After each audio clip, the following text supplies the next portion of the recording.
সময়টা ছিল 2007 থেকে 2008। বাংলাদেশ তখন এক গভীর রাজনৈতিক অবস্থা দিয়ে যাচ্ছিল।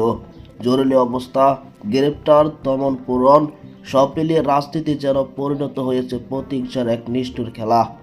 এই সময় গ্রেপ্তার করা হয় তারেক রহমানকে। কিন্তু প্রশ্ন একটাই, এটা কি শুধু আইনি প্রতিক্রিয়া ছিল, নাকি রাজনীতির আড়ালে ছিল অন্য কোনো উদ্দেশ্য? 2007 সালে বাংলাদেশে এক গভীর রাজনৈতিক সংকটের মাধ্যমে প্রবেশ করে। জরুরি অবস্থায় সেনা সামগ্রী, তত্ত্বাবধায়ক সরকার এবং শুরু হয় রাজনীতি বিরোধী অভিযান।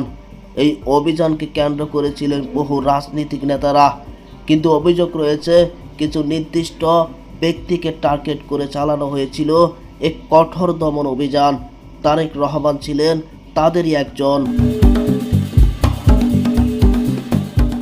2007 সালে 11 মার্চ অন্তর্বর্তী সরকার আমলে জরুরি অবস্থায় জারি থাকায় রাজনীতি ও ক্ষমতার অপব্যবহারের অভিযোগে তারেক রহমানকে গ্রেপ্তার করে পুলিশ।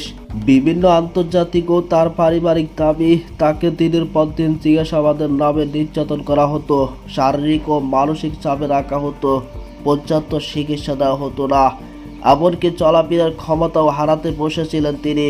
2008 সালে তার শারীরিক অবস্থা এতটাই অবনতি ঘটেছে যে তাকে হুইলচেয়ারে আদালতে হাজির করা হতো। এই দৃশ্য তখন নাড়া দিয়েছিল সারা দেশকে। 2008 সালে সেপ্টেম্বরে চিকিৎসার জন্য তারেক রহমানকে মুক্তি দেওয়া হয়। তিনি তখন যান লন্ডনে, যেখানে দীর্ঘদিন চিকিৎসা চলতে থাকে।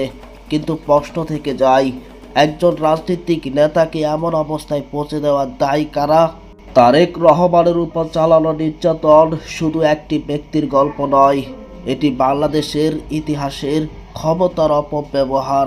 ইতিহাস কখনো চুপ থাকে না, সময় এলে সব প্রশ্নের উত্তর দেয়। তারেক রহমানের উপর চালানো সেই নির্যাতনের অধ্যায় আজও বাংলাদেশের রাজনীতিকে এক গভীর মীমাংসিত প্রশ্ন। আপনার মতামত কি? এটি কি শুধু ন্যায় বিচার ছিল, নাকি রাজনৈতিক প্রতিশোধ? কমেন্টে জানাতে ভুলবেন না। আজকের ভিডিওতে পর্যন্ত রইল। ধন্যবাদ।